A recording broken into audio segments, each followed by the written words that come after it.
মুক্তিযোদ্ধাদের পক্ষে কথা বললে সেটা সরকারের লোক হয়ে যায় কেন? মুক্তিযোদ্ধা তো জাতির সন্তান, তারা সরকারের সন্তান হবে কেন? সরকারের পক্ষের লোক হবে কেন?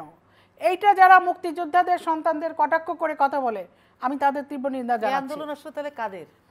না, এটা যারা করছে তাদের বিষয়ে কিন্তু একটা যৌক্তিকতা কিছু আছে, যে না আমরা সংস্কার চাই, কিন্তু এক শ্রেণী এটাকে ক্যাশ করছে। এটা আবার সবাই আবার চায় না। তাদের মধ্যে এক গ্রুপ ছাত্র আছে, ছাত্র নামধারী আছে, উস্কানি দাতা আছে, তাদেরকে মিসগাইড করে বলছে। তাদেরকে যদি প্রথম থেকে বলে যে তারা আদালতে ফেস করুক না, তাদের তো অবশ্যই অবশ্যই কিছু বক্তব্য যৌক্তিক আছে, যে তারা বলছে যে সংস্কার চাই, আমরা টোটালটা উইথড্র হোক সেটা চাই না, আমরা এখানে মেয়েদের কোটা থাকতে হবে। তারা যতই বলুক, কোনো মেয়ে যতই বলুক আমরা চাই না, যারা চায় না তারা কি পেরেছে? অবশ্যই পিছিয়ে পড়া জনগোষ্ঠীর মধ্যে নারী জনগোষ্ঠীও আছে। আমরা যতই কয়েকজন শিক্ষিত হয়ে কয়েকজন মেধাবীও যদি বলি যে সকল নারী লাগবে না, সকল নারীর প্রতিনিধিত্ব কয়েকজন আন্দোলনকারী নারীরা করে না।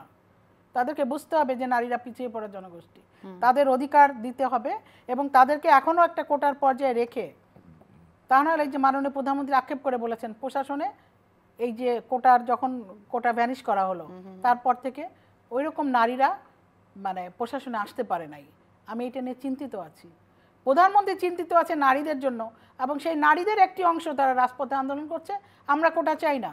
অবশ্যই নারীদের জন্য কোটা লাগবে, কোটা লাগবে নারীদের জন্য, মুক্তিযোদ্ধার সন্তানদের জন্য কোটা লাগবে। এখন হতে পারে সেটি কমাতে হতে পারে, সেটি তারা বলুক, যারা আন্দোলন করছে তারা বলুক। আওয়ামী লীগের সরকার বা মাননীয় প্রধানমন্ত্রী যেটি করবে সেটিতে নেগেটিভ একটা কিছু বলবে, এটা একটা গ্রুপ আছে। ওই যে ভারত চলে গেল, ভারত নিয়ে গেল, ওই যে চীন চলে গেল, চীনে নিয়ে গেল, ওই যে আপনারা চীনের অনুমতি কি ভারতের অনুমতি নিয়ে চীনে যাচ্ছে।